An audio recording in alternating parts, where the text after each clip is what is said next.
और आप सभी का स्वागत है हमारे YouTube चैनल चीनिया क्लासेस पर। तो अपनी कर रहे थे राजस्थान वनपाल वनरक्षक मॉडल पेपर और आज की अपनी क्लास रहेगी क्लास नंबर 4। इससे पहले क्लास 1, 2 और 3 ऑलरेडी अपने कर चुके हैं। तो इससे पहले वाली क्लास में अपने पढ़ा था राजस्थान का विस्तार और सामान्य परिचय से संबंधित जो पिछले वर्षों में पेपरों में प्रश्न महत्वपूर्ण जो प्रश्न आए थे उनको पढ़ा था। और आज की क्लास में अपने पढ़ेंगे राजस्थान के जो भौतिक प्रदेश है उससे संबंधित जो महत्वपूर्ण वनपाल और वनरक्षक की दृष्टि से प्रश्न हैं उनको आज अपने पढ़ने वाले हैं।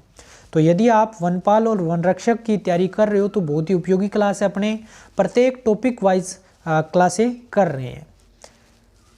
तो क्लास को शुरू से अंत तक पूरा देखें। अगर क्लास उपयोगी लगती है तो लाइक करें, अधिक से अधिक शेयर करें और कमेंट करना न भूलें। चैनल पे पहली बार पधारे हो तो चैनल को अवश्य रूप से सब्सक्राइब कर लें, घंटी अवश्य दबा दें ताकि आपको जब भी इसकी अगली वीडियो आए आपको नोटिफिकेशन मिल सके और आप क्लास को समय पर देख सको। तो शुरू करते हैं आज की अपनी क्लास। आज का पहला क्वेश्चन है अपने पास, राजस्थान के कुल भौगोलिक क्षेत्रफल का लगभग कितना प्रतिशत पश्चिमी मरुस्थल के तहत आता है। बहुत ही इंपॉर्टेंट प्रश्न है। ये छोटे से लेके बड़े लेवल तक के प्रश्न एग्जाम में पूछा जाता है। तो इस प्रश्न का जो सही आंसर हो जाएगा वो हो जाएगा 61% जो उसका भाग आता है। तो इसको याद रखें, 61%। वर्खान जो स्थलाकृति है निम्न में से किस भौतिक विभाग से संबंध ये रखती है। तो इसमें 4 ऑप्शन दे रखे हैं, पर्वतीय प्रदेश, पठारी, मैदानी या मरुस्थलीकरण। रेतीला राजस्थान है, वहाँ पे जो टीले पाए जाते हैं उनको अलग अलग नाम से पुकारा जाता है। तो उसी में से ये एक प्रकार है।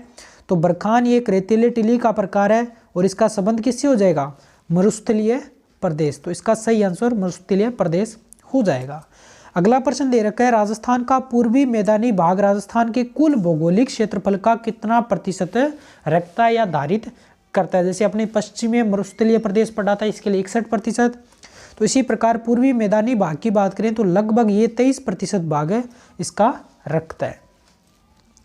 फिर अगला प्रश्न दे रखा है, निम्न बेसिनों में से कौन सा गोडवार प्रदेश के नाम से जाना जाता है। क्या वो चंबल बेसिन है, मध्य माही बेसिन, लूनी बेसिन या सांबर बेसिन। तो सही आंसर हो जाएगा वो हो जाएगा लूनी बेसिन का जो भाग है उसको गोडवार प्रदेश के नाम से भी जाना जाता है। फिर बात करें अपने अगले प्रश्न की। तो अगला प्रश्न दे रखा है, यह भी बहुत ही महत्वपूर्ण प्रश्न है, राजस्थान के किस प्रदेश में बीहड़ मिलते हैं। तो बीहड़ का संबंध है चंबल बेसिन यहाँ पे, यानी कि जिस क्षेत्र में चंबल नदी बहती है, नदी का प्रवाह क्षेत्र होता है उसको कहते हैं बेसिन। और नदी चंबल है तो इसका हो जाएगा चंबल बेसिन। और चंबल बेसिन में सर्वाधिक राजस्थान में बीहड़ मिलते हैं। फिर दे रखा है अगला, जिंदोली सुरंग राजस्थान के किस जिले में स्थित है। तो 4 ऑप्शन दे रखे हैं, जयपुर में, अलवर में, उदयपुर या राजसमंद में। तो इस प्रश्न का जो सही आंसर हो जाएगा वो हो जाएगा अलवर। व्याख्या में दे रखा है, अलवर के बहरोड रोड पर स्थित जिंदोली घाटी बनाई गई है और वहीं ये सुरंग पाई जाती है। तो इसका आंसर क्या हो जाएगा, अलवर में ये सुरंग पाई जाती है। ये कई बार प्रश्न थोड़े से हटके दे दिए जाते हैं, तो इस प्रकार की प्रश्नों की जानकारी हमें होनी चाहिए। अगला प्रश्न दे रखा है, बागड़ दे रखा है। यहाँ पे देखिए, एक तो बांगड़ है, ऊपर न लगा होता है, यहाँ पे बागड़ दे रखा है। बागड़ के नाम से भी जाना जाता है। किसको जाना जाता है। तो 4 ऑप्शन दे रखे हैं, इसमें नहीं दे रखे लेकिन इसका डायरेक्ट आंसर दे रखा है। तो इस प्रश्न का जो सही आंसर हो जाएगा वो मध्य माही का मैदान है, उसको बागड़ क्षेत्र के नाम से जाना जाता है। फिर बात करें अगले प्रश्न की। तो अगला प्रश्न दे रखा है, राजस्थान के घास के मैदान और चारागाह क्या कहलाते हैं या इनको किस नाम से जाना जाता है। तो इस प्रश्न का सही आंसर हो जाएगा बीड।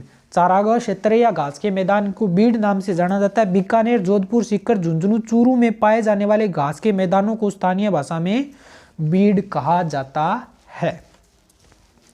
अगला प्रश्न दे रखा है, राजस्थान के किस क्षेत्र में अनुप्रस्थ बालुका स्तूप मिलते हैं। जैसे अपने बरखान पढ़ा था उसी प्रकार से ये अलग अलग प्रकार है बालुका स्तूप या रेतीले टीले हैं उनके नाम। तो ये पूछ रहा है कि अनुप्रस्थ बालुका स्तूप कहाँ मिलते हैं। तो इस प्रश्न का जो सही आंसर हो जाएगा वो हो जाएगा बीकानेर जिले में पुग्गड़ के चारों ओर डेगाना, बिलाड़ा, पाली और जालोर। ये जो दे रखा है बीकानेर क्षेत्र में ये अनुप्रस्थ जो बालुका स्तूप है वो पाए जाते हैं। अगला प्रश्न दे रखा है, डेगाना, बिलाड़ा, पाली एवं जालोर भाग हैं, किसके भाग हैं। तो जैसे नाम से स्पष्ट हो रहा है, डेगाना ये नागौर में है, पाली, जालोर, तो ये नाम से स्पष्ट हो रहा है कि ये जो क्षेत्र है ये लूणी बेसिन के अंतर्गत आता है। तो इसका आंसर क्या हो जाएगा, लूणी बेसिन, यानी कि जहाँ पे लूणी नदी बहती है। अगला प्रश्न दे रखा है, कुंभलगढ़ और गोगुंदा पहाड़ियों के बीच कौन सा पठार है वो स्थित है। तो कुंभलगढ़ और गोगुंदा, गोगुंदा उदयपुर में, कुंभलगढ़ राजसमंद, इनके बीच का जो क्षेत्र है वो कहलाता है पोटवार या पोतवार पठार के नाम से जाना जाता है। तो अरावली के आबू पर्वत खंड के उत्तरी पूर्वी छोर को पोतवार का पठार भी कहते हैं। तो ये इसका सही आंसर हो जाएगा। फिर अगला प्रश्न दे रखा है, चित्तौड़गढ़ किला, जो चित्तौड़गढ़ का किला बना हुआ है वो कौन से पठार पे बना हुआ है। तो इस प्रश्न का जो सही आंसर हो जाएगा, मेसा के पठार पे ये किला बना हुआ है। तो उम्मीद करता हूँ क्लास आपको अच्छे से समझ और पसंद आ रही होगी। इसको शेयर अवश्य रूप से कर दें। फिर बात करें अपने अगले प्रश्न की, तो अगला प्रश्न दे रखा है, झालावाड़ अवस्थित है, यानी कि झालावाड़ की लोकेशन है कहाँ है। तो ये हाड़ौती पठार पर स्थित है कौन, झालावाड़। इसका सही आंसर हो जाएगा। राजस्थान के निम्नलिखित क्षेत्रों में से किस प्राचीन काल में योधेय प्रदेश के नाम से जाना जाता है। तो राजस्थान के जो जिले हैं या इनके नाम अलग अलग नाम है, तो वो उनको उपनाम से इनको आपको याद अवश्य रूप से कर लेना है, क्योंकि इनसे एक आधा क्वेश्चन स्ट्रेटेजी के तौर पे पूछ लिया जाता है। तो योधेय प्रदेश है वो गंगानगर को कहा जाता है। तो रामगढ़ की गोलाकार पहाड़ी कौन से प्रदेश में अवस्थित है। तो रामगढ़ की गोलाकार पहाड़ी, ये भी बहुत महत्वपूर्ण प्रश्न है। तो ये आपका है हाड़ौती पठार पर स्थित ये पहाड़ियाँ, इनको रामगढ़ की गोलाकार पहाड़ियों के नाम से जाना जाता है। अरावली का कौन सा भाग सर्वाधिक वर्षा प्राप्त करता है। तो अरावली का जो सर्वाधिक विस्तृत और ऊंचा पठार होगा वही करेगा, और वो कौन सा है, अरावली का जो दक्षिणी भाग है, यानी कि जो आबू पर्वत सिरोही के अंतर्गत आता है, सिरोही उदयपुर वाला भाग है, यानी कि इसका क्या आंसर हो जाएगा, दक्षिणी क्षेत्र है वो, वहाँ पे ज़्यादा वर्षा होती है। झालावाड़ से बीकानेर की ओर सीधी रेखा में यात्रा करते हुए आप निम्न में से किस भौतिक स्वरूपों के क्रम का अवलोकन करेंगे। यानी कि बीकानेर से आप झालावाड़ यानी कि पश्चिम से पूर्व की ओर आ रहे हो, तो आप पहले इसमें दे रखा है कौन से जो भौतिक स्वरूप है उनका अवलोकन करोगे। तो हाड़ौती का पठार आपको मिलेगा, बनास बेसिन मिलेगा, और मध्य अरावली आपको मिल जाएगा। यानी कि झालावाड़ से, सॉरी यहाँ पे देखिए झालावाड़ से बीकानेर दे रखा है, यानी कि पूर्व से पश्चिम। तो पहले झालावाड़ जो कोटा बूंदी वाला क्षेत्र है वो हाड़ौती पठार आ जाएगा, फिर आगे बनास नदी बहती है तो बनास बेसिन आ जाएगा, और फिर आ जाएगा मध्य अरावली। तो ये ऑप्शन के हिसाब से इसको आंसर को इसमें दे रखा है। फिर बात करें अपने अगले प्रश्न की, तो अगला प्रश्न इसमें दे रखा है, कौन सा राजस्थान के दक्षिणतम भाग में अवस्थित है। लूणी बेसिन, माही बेसिन, बनास बेसिन, दक्षिणी अरावली। तो जो माही बेसिन है वो प्रतापगढ़, बांसवाड़ा, डूंगरपुर जो क्षेत्र है वहाँ पे बेसिन पाया जाता है। यहाँ पे माही नदी बहती है, तो ये क्या हो जाएगा, बिल्कुल दक्षिण में पूछा है तो माही बेसिन यहाँ पे इसका सही आंसर आ जाएगा। अगला प्रश्न दे रखा है, अरावली के दरे कौन से हैं। ये भी बहुत बार पूछा गया प्रश्न है। तो अरावली के जो दरे हैं वो आपको पढ़ने हैं, और इनमें से आपसे पूछ सकता है कि कौन सा नहीं है कौन सा है। तो शिवपुरी घाट, जेतवास, देवारी, मुकुंदरा। तो शिवपुरी भी अरावली में पाया जाता है, जेतवास भी पाया जाता है, देवारी पाया जाता है, लेकिन मुकुंदरा नाम से स्पष्ट होता है ये कोटा झालावाड़ वाला क्षेत्र है, यहाँ पे तो अरावली नहीं है।